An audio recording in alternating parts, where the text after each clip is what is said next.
We are going live in 3, 2, very shortly. Click. It says my event is starting. I might want to feature my channel to feature my live stream. Sounds like a plan. Certainly does. Yeah, I've got you on SVP. I nearly said SVD. SVD. Nice. 8 minutes and 10 seconds, 9 seconds, 8 seconds, 7 seconds, 6 seconds, 5, 4, 3, go on a day, 2, 1, start now, you pig. Right, let's get that one back. Dave, should I drop off, then do you call me back? No, that's it, we're in now. That's it, we go from here. Okay, if my connection drops for any reason. If your connection drops, I'll call you. Oh. Otherwise it just gets confusing because every last Macintosh in here would answer the call. And that would just be bad. Wouldn't it, Sav? Yes. Right, I suppose we'd better go through the Camareros and do the county poos. Let's start with Lorien. 10 down to 1, please, Lorien. 10, 9, 8, 7, 6, 5, 4, 3, 2, 1. And back up again, please. 1, 2, 3, 4, 5, 6, 7, 8, 9, 10. Oh, audio is still a bit funny. Okay, just at my end. I think it has to be because everything else seems to be coming through all right. Okay, Sav. Yours. You. Am I going backwards or forwards? Please. Choose one. Go on, surprise us. Okay, I'll surprise you. 10, 9, 8, 7, 6, 5, 4, 3, 2, 1. Sounded good to me. Simon? 10, 9, 8, 7, 6, 5, 4, 3, 2, 1. I suppose I'd better have a blast, hadn't I? Yep. 1, 2, 3, 4, 5, 6, 7, 8, 9, 10, 11. There you go. See? Max go to 11. Don't start. You look very concentrated, Lorien. Okay. Oh, that sound is really breaking up. Can we restart the call? She's going to kill the children. That might help. She was thinking of the children. You could tell by the look on her face. Kill the children. Might it be easier if I call you back? Oh, hang on. Might be. Is that? Yeah, I'll call you back, Lorien. Okay. Oh, I can do that sitting down. Lazy man Skype.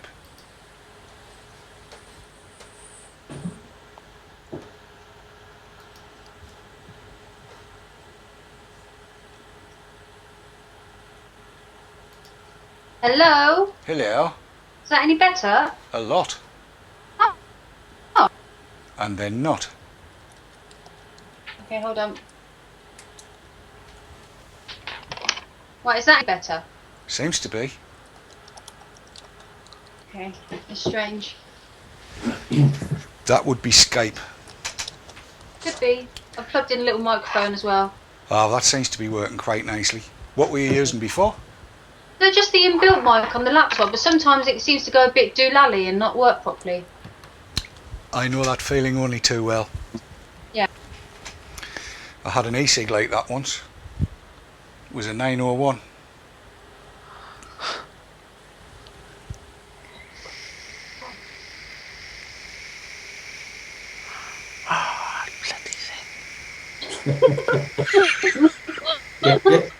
You're whistling, Dave. Don't know how you can say that. Was I? Oh yes.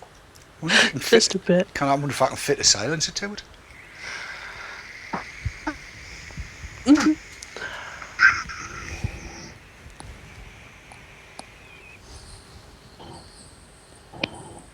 But it works so nicely.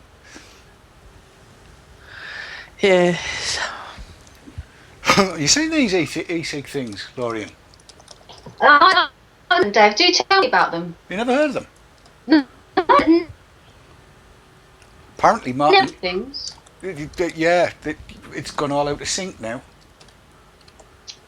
Why? I do not know. I'm getting. That's link speed. That is. What's happened now? Give me a second and I will sort it. Okay. Do you want? Look, I'll drop the call and I'll call you back in a couple of texts. Cool. Give you a couple of minutes, yeah. Uh, Okay. Got none of that. Call you in a couple of ticks. Got about 3 minutes. Oh, that's all right then. We'll give her a chance to. So if she's not on camera, she can now go and murder the children. Yep. She'll have to wait till after 9. What, after the watershed? Yeah. Do you know what the problem is? There's probably a spider on the laptop. Tell her that. The reason the microphone's gone doolally is because there's a spider's nest in her laptop. Uh-huh. Yeah, she doesn't like spiders. Nobody likes spiders. I do. You don't. I do. I'm going to sell my car because it's got a spider in it. I had a pet spider on me wing mirror for ages. Oh, I've got 2 of them. They're fine outside. Horace. Inside. You get up to 85 mile an hour down the A1M and he's like that. 2 minutes. I remember a little kids cartoon that we used to watch, and it was called Spider in the Bath. He's only scary because he's hairy. Sounds about right. Yeah, and it was a lovely little thing. If you don't like spiders, I recommend you watch it because it just sort of makes them all cuddly and nice. Oh, well, we'll suggest that to Lorian when we bring her back. Yes, Horace would be like that, and then you'd see one leg coming tapping on the window again. Slow down! Yes, I find the ones that live in my wing mirror, that's fine. But when they start moving inside, then we've got problems. Right, try Lorian again. No, that'd be fine as long as they're not in your sandwiches, I think. No, I don't want a spider dropping on me when I'm driving because bad things will happen. Shh, quiet.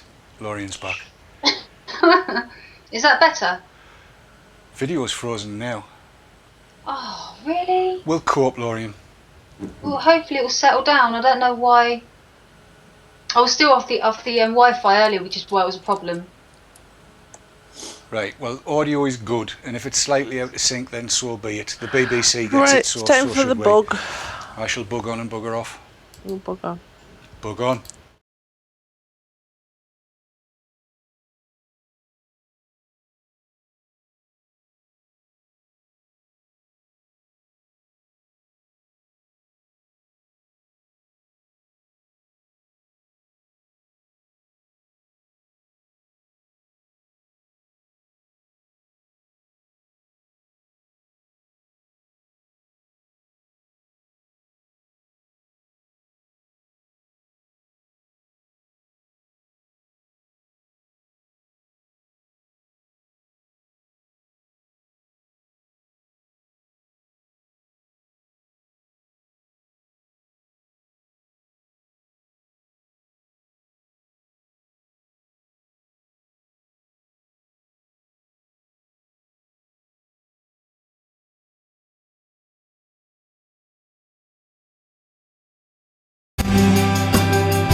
Well, hello, good evening, and welcome to Thursday night on vaportrails.tv. Thursday night as ever was, and we've got nearly a full house tonight. It's going to be cracking. We're going to be talking about all sorts of things tonight. For instance, is propylene glycol deadly to you? Is public health leadership doing what it should be? Is Antoine Flau a hero or what? Is cloud chasing a pain in the... nostrils, and many, many other things. There might even be mention of something called FVI, EFVI. Reason for that being, as you'll see over there in the right hand, left hand as you look at it telly, we have a Slim UKV, who's otherwise known as Simon. Simon, how are you doing, young sir? I'm good, if slightly bewildered by what's going on here, but there you go. Oh, it's called VT Talk. Don't be bewildered, we're just having a chat between friends is what it is, and you might find me occasionally being silly. But thank you for coming along, and nice of you to join us tonight, and we will be talking about EFVI during the course of the evening, Dodo boxes and stuff like that. In the middle window, for it is she, we have a posh bird with slight internet challenges tonight, we think, potentially, with what looks like a smug grin on her face. What are you smiling about, Lorian? I was smiling. I wasn't smiling. Maybe slightly sneering at being posh bird still. But, you know, it's fine. I'm learning to live with it. Well, hey, it's a term of endearment, apparently. It's all over the internet, you know. Yeah, I've seen it. Yes, it's official. It's official. So it is. I am also joined by the effervescent loveliness and bountiful beautyliciousness that is the one and only, apparently, cloud chasing tonight.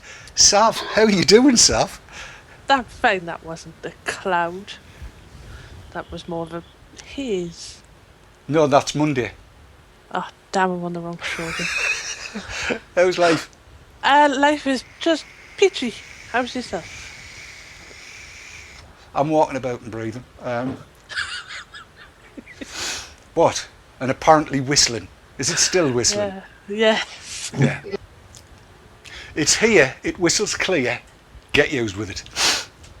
Because I'm not changing it, it's working too well. It's got a lovely big hole in it. I've got loads of air coming in it, and apparently it produces vapour. I shall demonstrate because I can.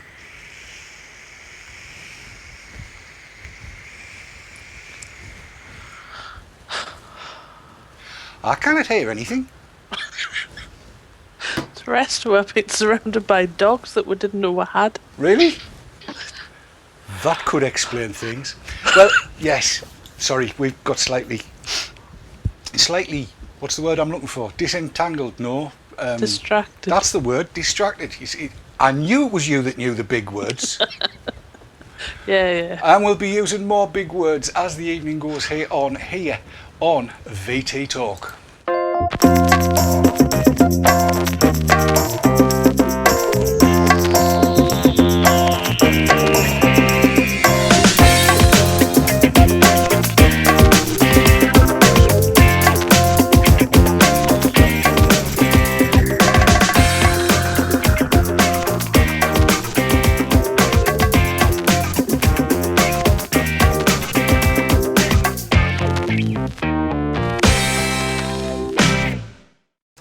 Yes, indeed it is, VT Talk, in a week that up until this morning looked as though there wasn't going to be much in the way happening, because even Lorian had said on Twitter earlier on today that there was a definite lack of a certain kind of article. Was there not, Lorian? Are you talking about the world? Oh dear, that went really badly wrong. Can we try that again, or shall I call you back, or...? Okay. Yes, we seem to have issues with the connection there. This is exactly what happens to the BBC and Channel 4. So while we try and get Lorian sorted out, I'm going to go across and speak to Simon. Slim UKV. I usually ask people how they get their handles on various different things, you know, but you are such a slim chap, certainly in comparison to me, so I've got no need to ask. Svelte, sporting frame. Tell me about EFVI. Tell everybody what's going on. With the Dodo boxes specifically? Yeah, let's go for the Dodo boxes straight away. Well, you were very kind to give us a big launch this time last Thursday. Thank you very much. You're quite welcome. So on that day, last Thursday, we had the first batch of 150 hit all of the regions. There's 12 geographic regions. We've split them up like the European elections. As of today, we've got 425 boxes out in the regions today. Wow, and I have a map with some of them on. I shall put that on screen. and we can still talk over the top of that. So that's how up to date is that map that we've got up there now? The map is, I think it originated from the AEEC map, but the guys on UKV and lots of other people as well, over the last 3 or 4 weeks, they've really been putting a big push and a big drive on getting as many details on there as we can. As far as I know, we've got 418 shops listed on there. There's shops, market stalls, you name it, traders, whoever we found. So there's over 400 on there now, and it's growing rapidly. I mean, some days they're adding 20 or 30 more a day. And where else do we need to be seeing them? You know, are there places, are there gaps, are there regions where we need more going out? Boxes wise, no, we're pretty much covered. Northern Ireland's a little bit sparse, but I've got a good guy called John T out there doing some work for us. Right. We've got at least 20 boxes in every region now, more in some regions, less in others. You know, I think some areas of the country are just a little bit sparse. You know, you look East Anglia is a bit sparse. The northwest, they seem to be on every street corner. Yes, I was just looking at the map, and there's an awful lot in the northwest and what looks like the Midlands around Sheffield, Barnsley, Bradford, and what have you. A couple over there in Hull. Yorkshire seems to be a little bit of the East Riding as it used to be. Seems as though it could do with a few more in there if there's anybody kicking about. I'm going to be hurtling off out over the weekend and trying to get a few more. I'll be checking where they are in Sunderland first, and then heading towards Houghton, Hetton, various other places. I've got a bunch which Simon's kindly sent me, so I'm going to be taking those out and putting them in places. Try and do that Saturday and Tuesday. And then Tuesday I'm also going to be going to my local convenience store. Don't forget to tune in on Monday night, Easter Monday, because I've now managed to get the interview taped with the owner of our local convenience store, and what he's got to say will surprise and delight many people, and I'm pretty sure they'll take a box as well, so that'll all be good. So where do we go from here then, Simon? What do we need to be doing now? What can people do to help? How many signatures a day or a week do we need? What's happening? Start with the signatures. Rough count, the last week we've been averaging 65 a day. I've got to look down at my cheat sheet now. So where are we now? We're 65 a day. We need, in order to hit our target, we need 180 a day. So we're doing around about a third of where we need to be. Yeah. Now, I mean, a couple of, 6 weeks ago, 2 months ago, we had a huge push on here. You know, we were banging in 250 a day. You know, no problem for about a week or so, a couple of weeks. Yeah. But we slipped down really badly the last few weeks. Okay, so what do we need people to do then? Get out and get all the neighbours and family and friends and what? That would help. I mean, with the boxes specifically, obviously we're targeting the shops. They've only just gone out though, so it's very early days for us. We need the shop owners to be nagging at the customers. We need people watching this to be looking at the map, coming on UKV, seeing the regions that need some help. They need to look at the map and think, you know, hang on a minute, there's none of the shops in my area have got boxes. Can I get one out there? Every box in a shop, I'm convinced, can get hundreds of signatures. Yes. I think you're right. I think it's. I mean, nobody knows how many individual customers each shop has, but I would suggest that a bricks and mortar store can't survive unless it's got at least 400 customers. And if there are, how many did you say, over 400 boxes out now? There are now 425 out in the field. That would be 16. That would be 16,000. 400. Is that 16,000, or have I got? Yeah, 160,000, I think, though. There you go. See, I've got a degree. Never mind. Supposed to be a mathematician, you know. Yeah, I mean, we started this, and I thought, you know, if each shop could get 1 or 2 a day, but actually the numbers that are coming back in, you know, the shops are getting them in the morning, and by the end of the day they've got 30. Yes. And that's a single shop. So times it by 200. And you're starting to look at good figures, really good figures. What's chat got to say on this, if anything? There's a fair bit. A lot of people have been saying where they've seen boxes and where they've dropped off boxes, but we've got a couple of questions. John has asked, Slim, where does he need to go to update where the boxes are, please, so he can add to that map? So I don't know if you want to tell him now or if you just want to get onto him in private. I've put him on screen. Sure, yeah. The maps are sort of work in progress. We've been trialling it with just a handful of us. There's only been 2 or 3 of us updating it so far. So all the regional coordinators, I will be in contact, and we've got explanation and documents, and you'll be able to do it yourselves from home. Brilliant. There we go.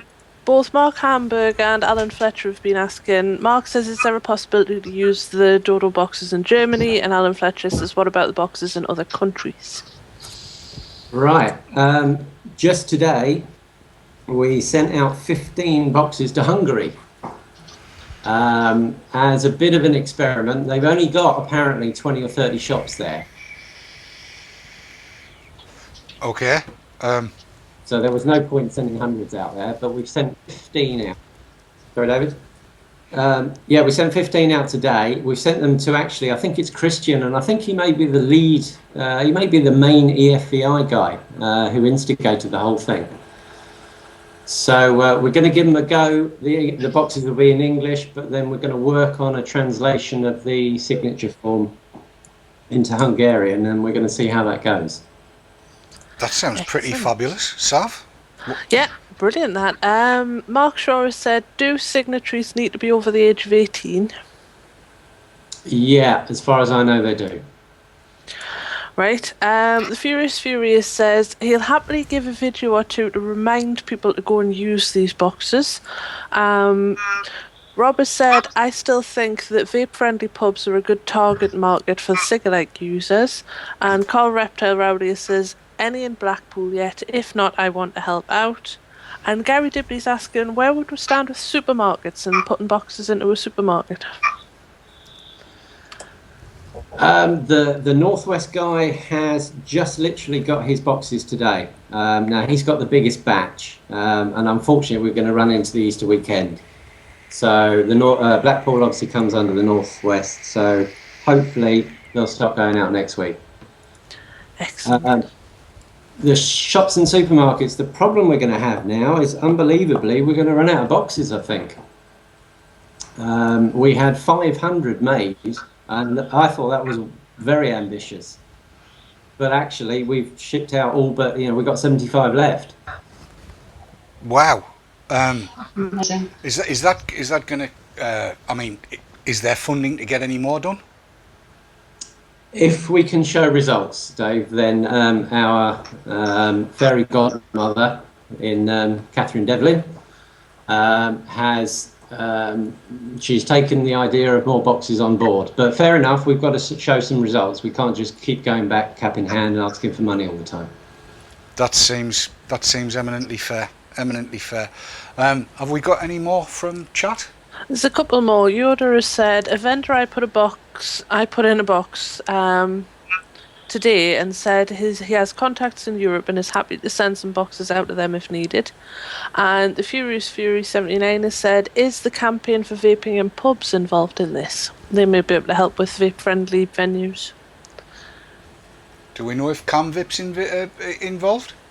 Not so far, Dave. No, we're purely focusing on vape shops at the moment. But again, if we can prove the success, I've no doubt that we can get funding for more. and that goes for the UK, and we've already discussed funding for European boxes.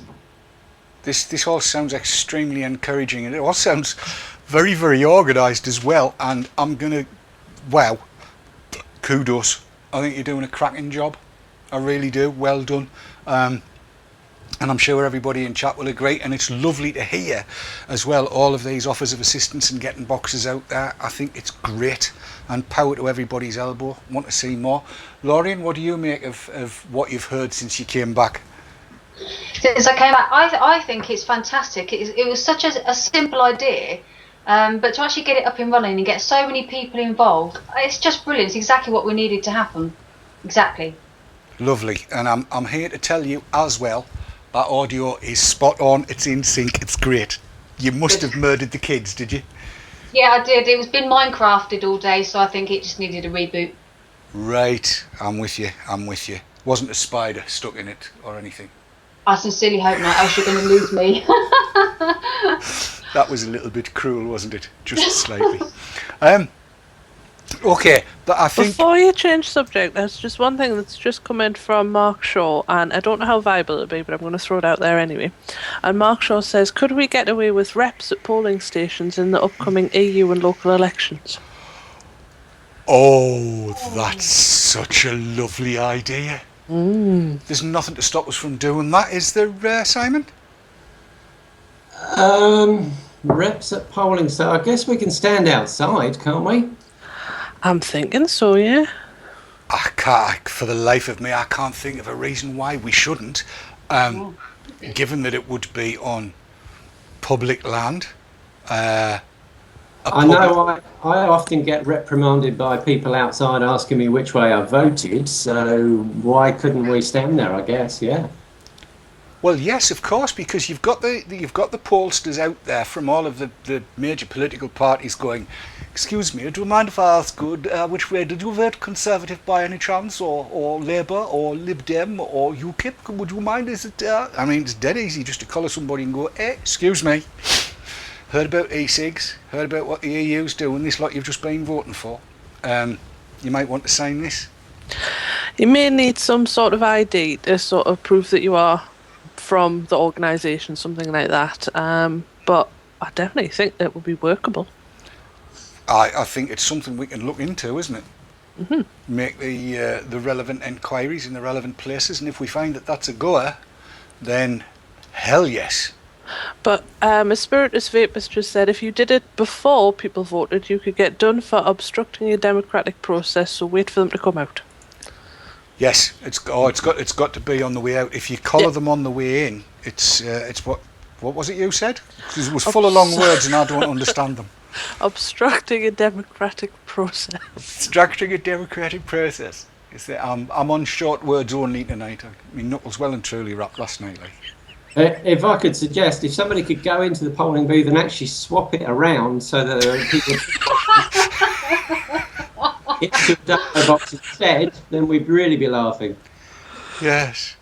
Now, there's all kinds of little scenarios have just popped into my head, but I would not be allowed by law to share them with you, I think, because it could be counted as a party political broadcast, but yes. Well, there are a fair few people in chat that seem quite interested in this, so would it be best to contact you directly, Slim, or contact their local rep? Either way, they can. There's a forum running on the FVI, or there's quite a well-publicised Dodo box email address that they can send ideas or volunteers for help to that one. Excellent. Yes. I love it when ideas come together. I know I keep on saying that our chat is the best on the face of the planet, but you've got to admit, when they're coming up with ideas like this, that's fabulous. I love that idea. Mm-hmm. That smacks of being civilly, slightly, well, not disobedient, abiding by every last thing of the law, but more or less sticking a finger up at certain people, which I quite like the idea of. Because, and apropos of absolutely nothing, and I had no intention of bringing this into the show tonight, but now that the EU's been brought up in such a way and the election's coming up, just to remind everybody, if you haven't yet made your mind up which way you want to vote, they are now trying to ban fridge magnets in the shape of vegetables.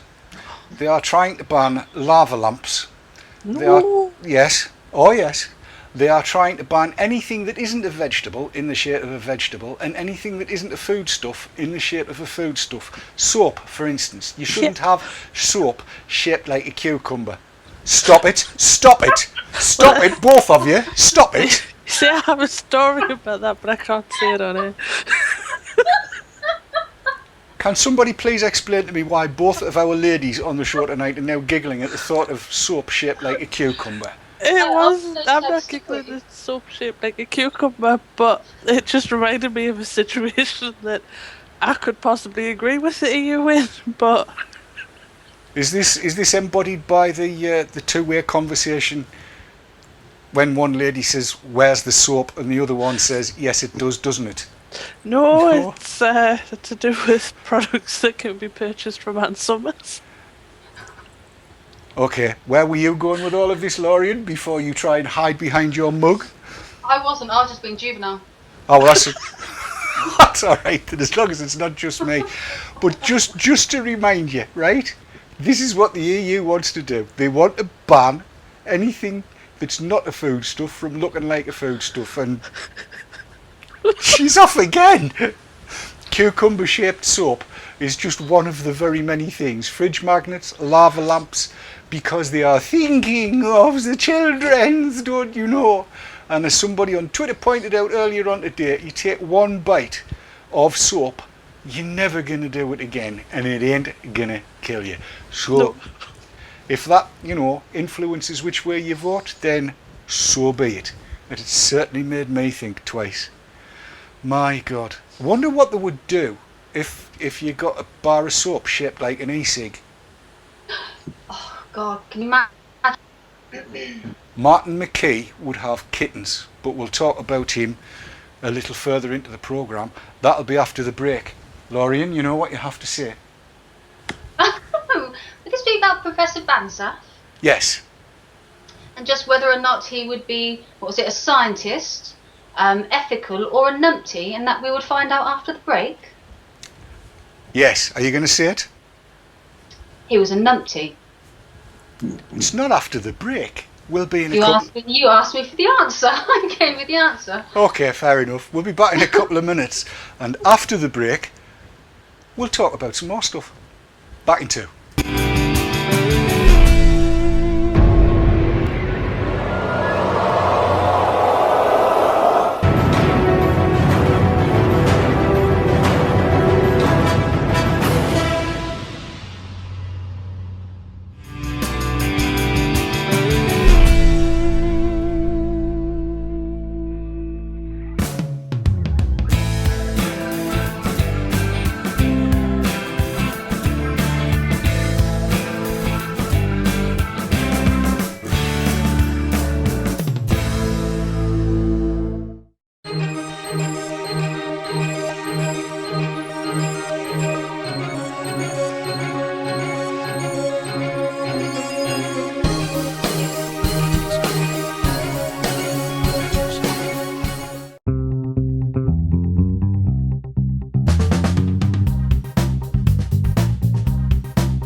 iVapor and iVapor Elixir, based in Yorkshire, for your e-cig needs. That's ivapor.co.uk and ivapor-elixir.co.uk.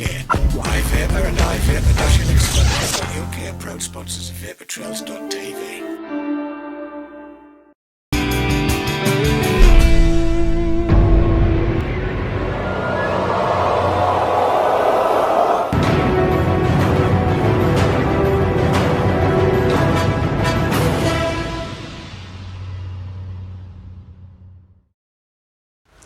Yes, and during the break, I hope you enjoyed that, because I've actually now heard the story. And if she ever misbehaves, then I'll have Sav tell you the full story. And seriously, Let's just say you will spit your dummy out. Isn't that right, Soph?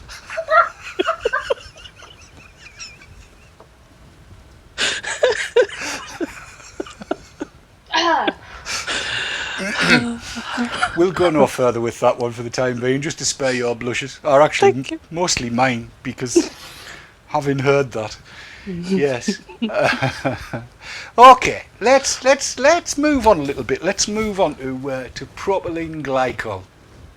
Now, I don't know whether you're aware of all of this, but over the last week or so, if you've been on Twitter, and if you're not, you should be, you might have seen that a Canadian vendor, who is not going to get a mention on this show unless the name is followed by two words, the first of which begins with P and the second one begins with O, posted a press release to say that their juice was completely, totally and utterly organic, right?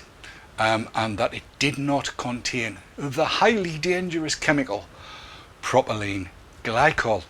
If you were on Twitter, you'd have seen that. Did you see that that particular piece, Lorian?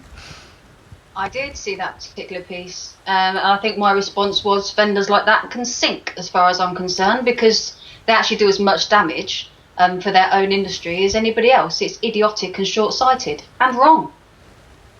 Without a doubt. I cannot argue with that, and I will not argue with that, because you are entirely correct.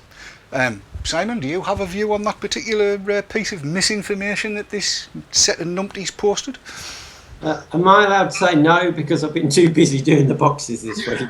You are entirely allowed, and that is the best possible reason. It's not even an excuse, it's a reason. I think it's brilliant.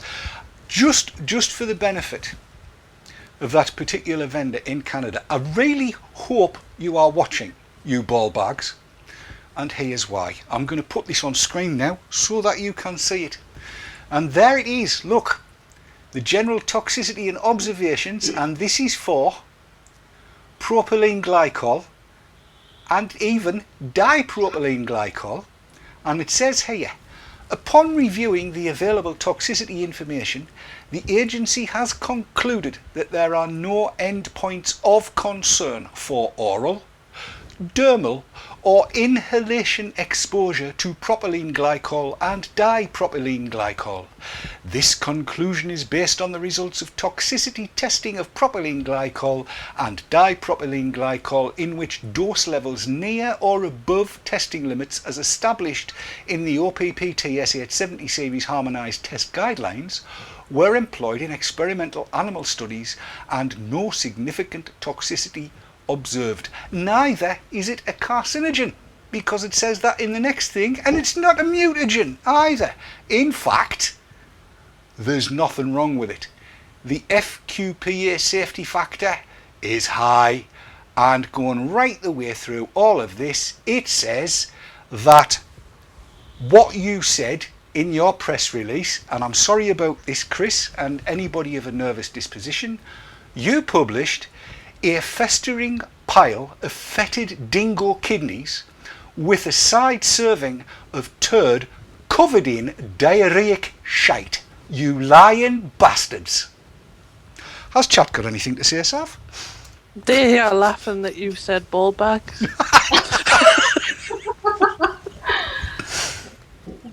But yes, Moonlit has said, what dangerous PG would that be then? Neil Roth has said, who said that? He missed it. I'm not saying there is no way on the face of this planet am I going to give those buggers one mention at all. I have seen tweets from people with shops who saying they are destocking all of that particular vendor's lines. Good on you, because I would be as well. And they are ball bags spouting a whole load of shite. Sorry, Sav, back to you. Alright. Heiko says, does not contain that highly benign liquid propylene glycol. And Entropy says, well, you could die from PG. It's true. You could drown in it. Well, you know, that actually brings me back to my granddad died of alcohol. He drowned in a vat of Newcastle brown ale as it was being brewed in Newcastle. You only had to get out 4 times to go to the toilet. It's true as I'm riding this bike. It really is. Now, to be absolutely fair, I didn't go and find that thing from the EPA myself. I found it courtesy of mnvapors.com. That's these guys here. The Minnesota Vapors Advocacy. Sav, it's a big word. Can you say it for us, please? I can't say that one. There you go. It says basically vapor is harmless to children. It's harmless to everybody. And I would heartily recommend that you go and have a look at this. This is brilliant. I saw it tweeted. I went and looked and went and checked everything through, and it's a beautiful, beautiful piece of work. Kudos to them. So, you know, I believe in giving credit where it's due. It wasn't my work, it was theirs. I nicked it. Don't mind admitting I've nicked it. But that's something that needs to be put in front of absolutely everybody, including one Martin Oh God. Did you see Lorian shudder there? Aha. Didn't even get his name properly out. Martin McKee. Are you ready for this, Lorian? Oh, go for it. Here we go. I'm going to put it on screen. Sorry about this, people. The Financial Times did a piece today, and it's huge, long piece. It says e-cigarettes, no smoke without fear. We've got links for all of these, and they'll get posted in. By Emma Jacobs and Duncan Robinson. Now, I've got to say that they're not massively factually correct towards the end, but we'll get there. This is a fabulous piece, though, pretty much, because it does explain what e-cigs are, how they work, how they've kind of grown and stuff like that, who the pioneers were, where things are going. And look at that, there's a proper, look, that's a proper e-cig, that one.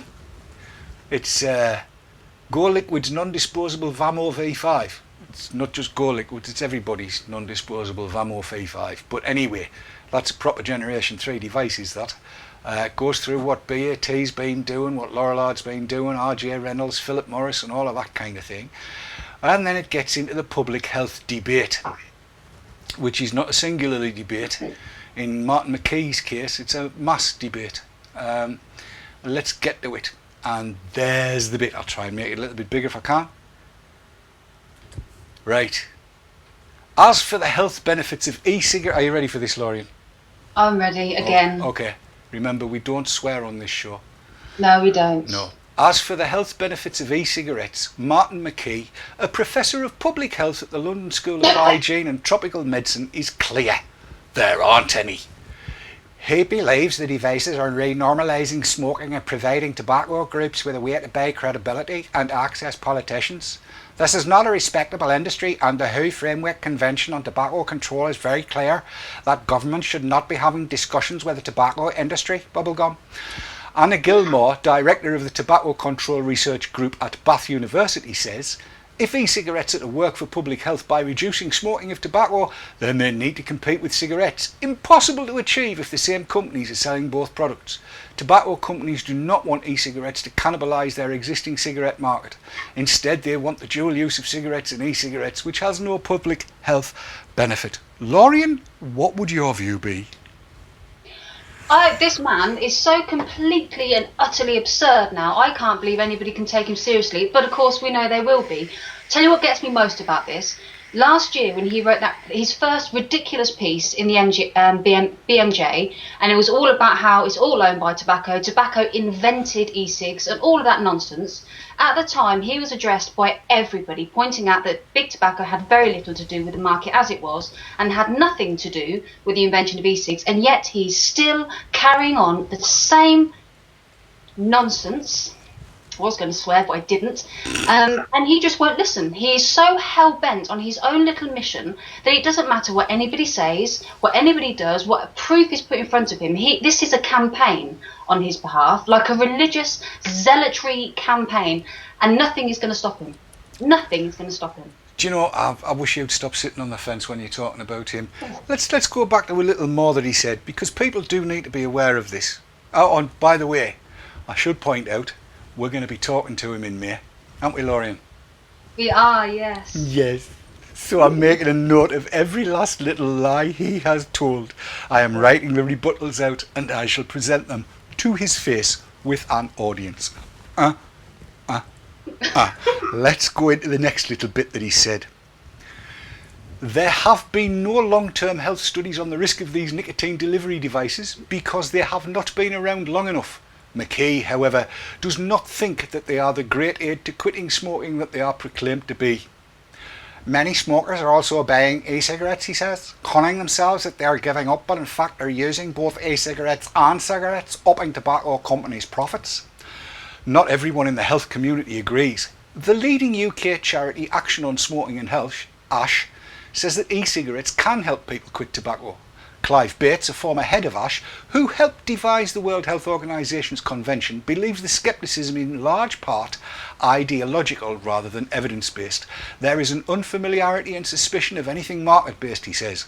The public health establishment has quite a strong command and control mentality. Its bread and butter is prohibition, coercion, taxation and bubblegum. Sav? Yeah, there's a lot coming from chat. A lot of it tends to be asterisks, though. Really? Yeah, I think they're real big fans of the asterisks. But Entropy said, "Oh God, Martin McKee, it must be comedy hour," followed by "The art of masturbation through the act of publication." Oh, like that. Can I nick that? That's Entropy's, that one. Please, can I pinch that and use it? Can I pinch that and use it in May the 15th? Can I? The art of masturbation by publication. Yeah, by the act of publication. Fergus Mason says, "Smoke in England's latest toolkit study says renormalisation is disproven by the evidence." Mm-hmm. Vaporkeeper says the key word in that paragraph is he believes. He has to believe, as in article of faith, because there is no sudden evidence to support any of his positions. Indeed. And my favourite comment, this was one that managed to slide by. That's funny and I know why. It says from Bateman Sam, "Do the WHO provide the lube when you bend over, or do you have to supply it yourself?"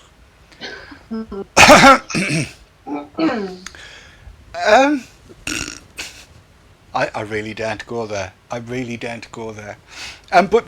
all of this talk of normalisation and renormalisation brings up a little topic that's been floating about the place, and I've seen more and more publications on lately, and I kind of want to get everybody's view on this because I think I could be a man on my own here. I'm not sure, but I've just had a look at the studio clock, so I think what I'm going to do is introduce it after the next batch of adverts. I'm not going to ask Lorian to introduce these ones this time. No, don't. No, I'll not do that.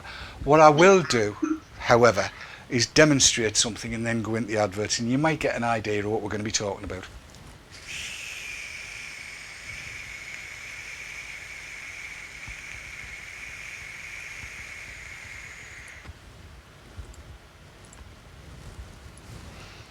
Back in 2 ticks.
No, I haven't got a new job as a football referee. It doesn't whistle that much. It doesn't. What I was referring to, and that was a very, very poor example before we went into the break, was this notion of cloud chasing. Over the last week or two, I've seen more and more videos and pieces on cloud chasing and various different folks saying we didn't ought to be doing it, that we shouldn't be blowing great plumes of vapour in various different places. Now, Sav and I had a natter earlier on today, and we came to the conclusion, and I agree wholeheartedly with this, if where you are wouldn't have had an ashtray in when smoking everywhere was alright, then you wouldn't smoke there, so you wouldn't vape there. So we're thinking in terms of, you know, Mothercare, Asda, Tesco, other places where you can be divested of your wallet contents are also available. So if you wouldn't normally have been allowed to smoke when smoking was okay, then you wouldn't normally vape there. But somewhere where there was an ashtray, like a pub, a bar, you know, cafes and various other places where ashtrays were provided, then we can see, or I can see, nothing particularly wrong with that. But I would like to get other people's view. We'll start with you, Simon. What's your reckoning on this? You know, and we're talking. I'm actually talking normal usage, because for the life of me, I still haven't worked out how to do one of these great big blossoming billowing jobs. So what's your take on it, Simon? Yeah, I mean, anywhere that used to allow smoking, I mean, I can't see any issue with allowing vaping. If the whole place is set up with smokers around. Yeah, what do I think about places that... I'd be wary about doing it around other people in restaurants and on buses and all the rest of it, but just as I would have been with smoking. Yeah. Lorian? I think the sub-ohming thing and is an American thing. We don't really have that over here, do we? It's a completely different. I was having a conversation about the other day, actually. So, ignoring the sub-ohming thing, I think it's fair enough that if, it, like I say, it didn't have an ashtray, then you probably didn't need to vape anyway. I have a massive issue with pubs banning it. I think that most people know that. I have a huge issue with pubs taking a moral stand on e-cigs when they sell alcohol. Okie dokie. Sav, what's your personal viewpoint on this? Again, in pubs and things like that, I don't have a problem with it at all. I wouldn't necessarily vape in sort of a restaurant where people were eating. I would probably vape before people had started eating, or maybe after, but not when I know that people sort of around me are eating. But it's not that I wouldn't necessarily vape, but I would stealth vape if I was going to do it. Again, I don't have a problem on planes, trains, automobiles, but I wouldn't necessarily do it in Asda.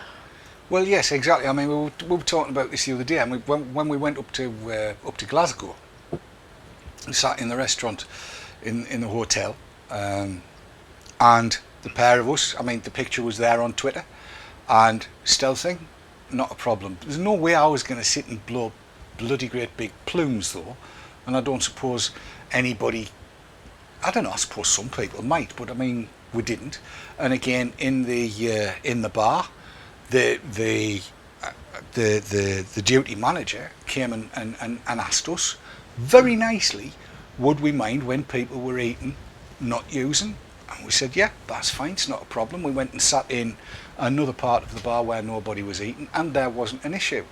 I just don't get, I've got to say, why so many people, it would seem, especially, and this is mostly in the States, are down on folks actually using e-cigs out and about. I mean, there are folks saying that you shouldn't be using them on the street, and that one guy, I made mention of this the other day, was saying that he'd been sat next door to somebody cloud chasing, as he called it, with 24 milligram, and he got a buzz out of their second-hand vapour. And I've got to say that if if we're going to see the term second-hand vapour bandied about in a deleterious manner like this, and I apologise for the long word, in other words, being nasty about it, that can't be good for the community as a whole. I think we've got to understand that as per the EPA, as per what Antoine Flowers had to say, as per what Ashes had to say, there is no problem with the vapour. If there is no problem with the vapour, then why are vapors suggesting that they're not seen to be vaping? I don't get this. Has Chat got anything to say about it, Sav? Yeah, Chat, I've got a lot to say. Leanna Lawless has said, I vape in restaurants, they always had ashtrays. Dick Puddlecoat has said, some of us are old enough to remember when it was okay to smoke in Marks and Spencer's. Heiko has said, a big cloud is a major part of the satisfaction for me. Stealth vaping just doesn't cut it. Easy for you to say. Yeah. Alan Fletcher has said, I cloud chase at home and tend to stealth everywhere except outside a cafe or a pub.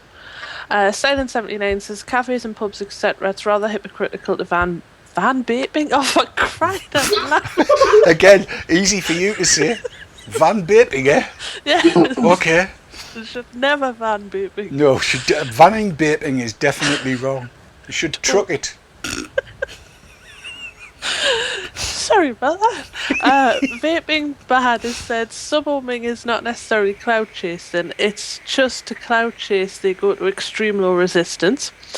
Gary Dibley has said, how about at your desk? You used to be able to smoke there, bet you a few quid those that would blow clouds in that place may not be okay, and they wouldn't do it if their job was at risk. Just a thought.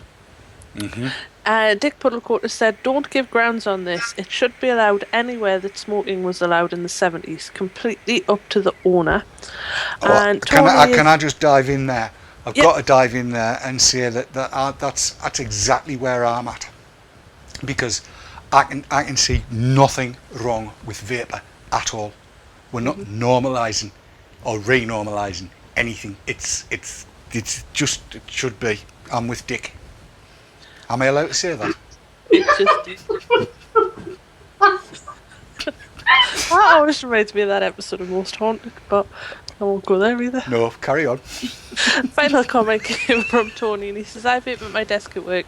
I've told my colleagues to tell me if it bothers them, but quite the opposite. They walk past and sniff and ask what a lovely flavour it is, or what a lovely smell it is. Can they have a smell? Well, yes, quite. I mean, I've got to say, having had to put up with ladies who lunch drowned in perfume, I mean, please, at lunchtime, poison? Really? Seriously? That heavy? Depends where their next appointment is. And how much they're charging, obviously. What are you laughing at, Lorien? Nothing at all. But I did want to say something actually, something that happened to me earlier, which I didn't get a chance to tweet about. I've been watching Faulty Towers with my kids, and it's just reminded me of what we were talking about there about when how people react to the vapour because it looks like smoking. Now, I don't know if anybody remembers, in Faulty Towers there was a lot of smoking, and my kids are watching this. Maybe I should report myself to social services before McKee does. But the fact is, I sat there watching the Waldorf salad one, where you've got the couple at the table, and Sybil was sat next to them whilst they're eating, smoking a cigarette. Now, the public didn't have a problem with it then. This is a manufactured fear. Now, whether they're right to be fearful of cigarette smoke now, it's debatable, though they probably shouldn't be. But it is an example. Exactly. It is a manufactured fear, a completely manufactured fear, which is why we're having the issue with the visible vapour. Yes, and the fact that apparently e-cigs look like vegetables or other foodstuffs. Crazy. Yeah, are you anything further to add there, Simon? I think they've done such a good job of demonising smoking and anything that looks like it over the last 20 or 30 years that we're going to have a hell of a job to turn it around. Yes, I think you might be right. Although, I'm getting seamless tonight, Sav. Whoa. Although, there are advocates in public health that are doing their best to seek to achieve what seems to be impossible.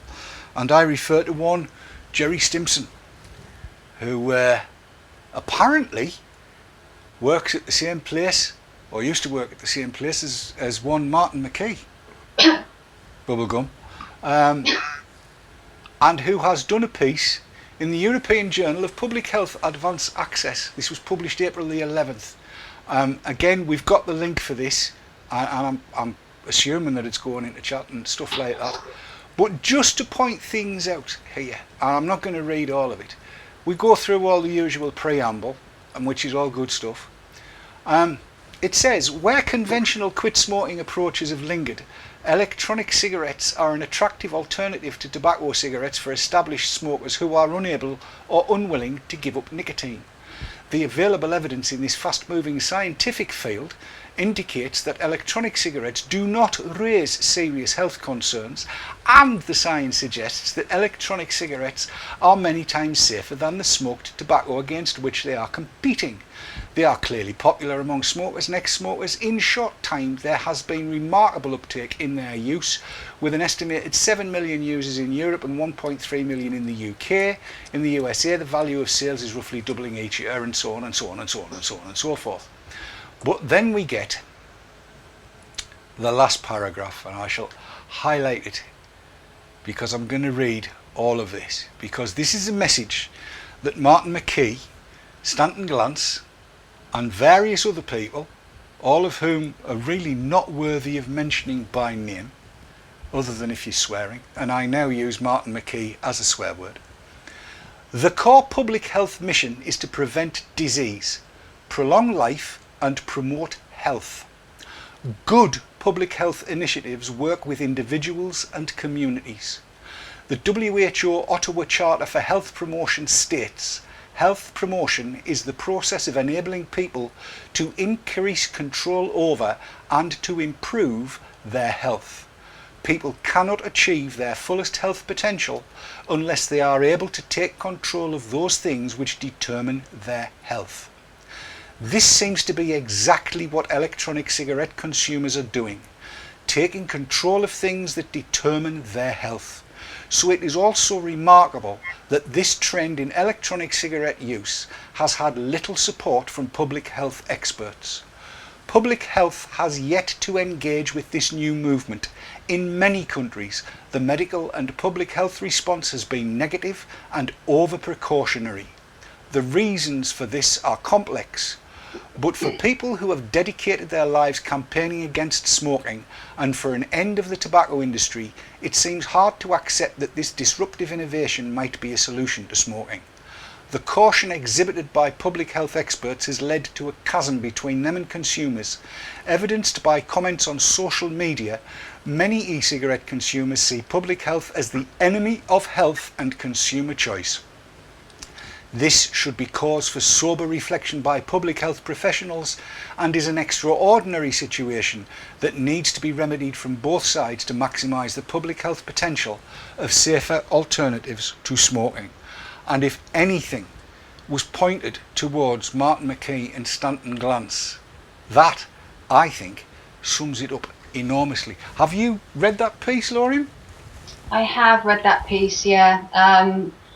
Jerry's a wonderful man, and yes, he's very right. They should be embarrassed of themselves and asking some serious questions, because the success of this, I think, largely has been down to the fact that is allowing smokers to get their dignity back and feel like human beings again after feeling being made to feel like the scum of the earth for most of their lives, and that's a large part of the success.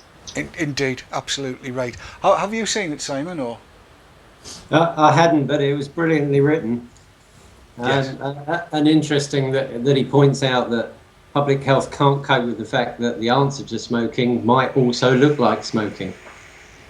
Indeed, it's yes. I mean, we do have to engage with public health professionals, and I thank goodness for Louise Ross, who's taking a large step forward. She and her colleagues, and that seems to be spreading, which is all good stuff. And I'm seeing, oh God, look. The eyeballs are moving at 90 to the dozen on Sav there. What we got, Sav? Actually, there's a lot of chat still going on about sort of vaping etiquette and where you would and wouldn't vape. There's a story that I'm reading, but I won't read it out as yet because I think we need a bit more info. There's a lot of comments again about Martin McKee that are asterisks. Not nice. Yeah. But I think you get the general feeling that's coming from chat. Yeah, I think I've come across this reaction to that particular professor on more than one occasion, and in quite a large part by his erstwhile colleagues. I say erstwhile because he appears to be distancing himself from the rest of public health, at least in the UK. Most interesting. One of the things I think he does need to take on board, as do many in public health, is that on the recent figures disclosed by ASH, who do a survey, and this agrees with what Robert West has discovered, and I think Robert West has no axe to grind at all in this. 700,000 people have switched completely from smoking lit tobacco to the use of e-cigs, and that is something that has happened over the last 3 years. That's 2,333. No, it isn't. It's 233,333 per year. Right? 233,000. By the NHS's own estimates, over the last 20 years, they have helped less than 175,000 people quit. I think they're embarrassed. I think they deserve to be embarrassed. 700,000 people who used to be smokers exclusively on electronic cigarettes. A further 14,000 people who currently dual use but are on the path. Because, well, how many dual users did you know that are now exclusive e-cig users? I think they can't cope with that. Comments, Lorraine? No, it's interesting. You break it down, that 700,000 over 3 years. It in reality isn't even that, because in the first year, there's going to be very few people. Most of that figure is going to come from the last year and a half, which makes it even more astounding. And compared to what they've managed to achieve in the cessation services in the NHS, which we all know the figures are skew if anyway, because of what they qualify as a long-term quitter, they should be so embarrassed. It is truly embarrassing. Indeed. Sorry, Sav, were you going to come up with something there? It was just a very good comment that's coming from Mark Shaw, and he says, they do not see it as 700,000 lives saved, but 700,000 people rebelling. Yeah, he's probably right. But rebelling against what? And why? This is the reason. Not just those 700,000 people in the UK, not the 2.1 million, which is now the official figure for e-cig users in the UK, but everybody Europe-wide, and, well, let's just stick with Europe-wide for where I want to go with this. This is why EFVI is so vitally important. Now, it may well be that when we get to November, December time, and we've got the numbers and everything else, the Commission might do with EFVI what it did with the Citizens Initiative for the water, and they might just go bollocks to you, which is what they did. I personally think that reaction was disgusting. I think they should be censured. I would like to see the Commission disbanded, and I would like to see them heavily reprimanded for doing that, because it shows them up for being the fools that they are. However, even if that does happen, the amount of publicity that would be generated by even that happening would be enough to embarrass even the hardiest of the public health so-called experts that have been naysaying and gainsaying e-cigs over the last 2 or 3 years. And for that reason, if no other reason, even if it's just to embarrass the buggers, I really, really, really want to see this succeed. And I think we need to get out there and do everything we can to get every signature as possible to do. I think some of the initiatives that have been mentioned tonight, the ideas that have come out of chat tonight, have been absolutely superb, and I'm really looking forward to following up on that and seeing what comes out of it. On that basis, I'm going to give a quick word to Simon, to Slim UKV, for a quick plea. It's plug time for EFVI. Simon, floor's yours. Thank you very much. Yeah, it's been interesting that figure of 700,000 come out, because it's sort of focused everyone on the numbers now, because we only need 10% of that. We keep wondering where everybody is, and we were wondering how many vapors there were out there. There's 700,000 permanent switchers, then they've got to be an easy target. So obviously we're trying to get in the space, we're trying to find where they're going, and we're trying to be there when they go there. So get involved on the forums, have a look. We could always use printing facilities, would be great. We can get more signature forms done. Sorry, Dave. It's okay. No, I wasn't saying anything. We just need foot soldiers out out across the country. Absolutely right. Listen, I would be proud to call myself an EFVI foot soldier, and I'm going to be one. I hope to God I already am one. And I'd love to see a lot more troops joining up. Let's get this thing running. Let's make this thing work. Let's get that signature list overflowing. I'd love to see all 700,000 signed up in the UK, and then the same in every other country. That would be fab. But I see by the studio clock and by the fact that Sav keeps on waving and going, "It's time, you daft bugger," that we've run out of time, and I don't want it. Well, I can't get a kicking off Kat. She went 15 minutes over last night, didn't she? No. Yes, she did. Yeah. I watched the replay when my internet was back up to date. It was an hour and 17 minutes. Possibly. It was. Say nothing. Nah, I'm not going to run over. I'm a good lad. I stick to my time. Yeah, right. Let's get the last word from chat, as we usually do. Chat again have been awesome tonight, and the last word is a very, very short comment that just came in from Moonlit, and he says e-cigs might be winning that race. And I thought, yeah, I think you're right, they might be. Indeed so, yes.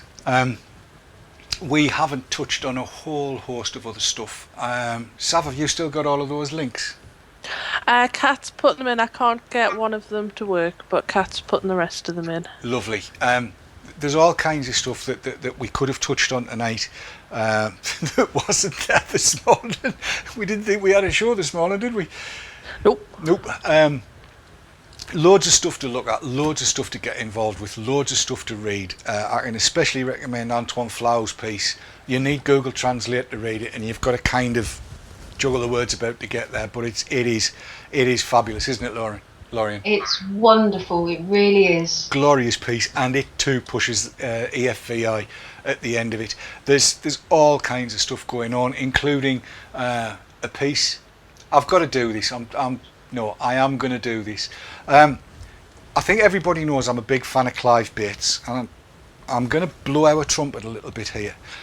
You might remember a couple of weeks back, we made certain information public that we'd had leaked to us from the World Health Organization, and Clive, who is way better at typing than I am, has picked up on all of this and laid it out in very easily readable terms, and it's there at the counterfactual, clivebates.com. The World Health Organization plans an e-cigarette offensive. He's picked up on this, he's gone through it, and picked it to bits. Is that called fisking? Yeah, sort of. Careful, Dave. I'm not saying that word.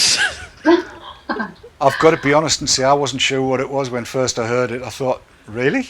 Okay. But yeah, Clive's gone through it all of the information is there, what we need to be doing and all of that kind of stuff. Strongly recommend you go and have a look at that. There's all kinds of links as well in our forum. Yeah, and our Facebook page as well. There you go. We have so many different ways of getting information to you. Facebook page, forum.vaportrails.tv, obviously the live shows, Twitter, you name it, it's all going out there. So tune in, turn on and get active. Be the foot soldiers. Your e-cig needs you. There you go. How's that for a good one? It only remains for me to say thank you to Simon Slim at UKV for coming along and joining us tonight. Thank you so much, Bonnie lad. Thank you for having me, and hopefully, maybe I can come back in a month or so's time, and we can see how we're doing. That would be fabulous. Big thumbs up from me for that. Call it a date. That's cool. Yes, we'll do that. And also to Lorien, who, now that we've got the internet gremlins sorted out, I can hear every word she says. Thanks for joining us tonight, Lorien. That's okay. It's been a pleasure. And I'm kudos for not actually swearing about Martin McKee. It was hard. I know you're his biggest fan. Or you think he's the biggest fanny. That's right. Sorry, I knew I always get it wrong somewhere. Also, big thanks to Sav and her cucumber soap. Wasn't cucumber. What was it? I'm not telling you. Go on, tell us. No.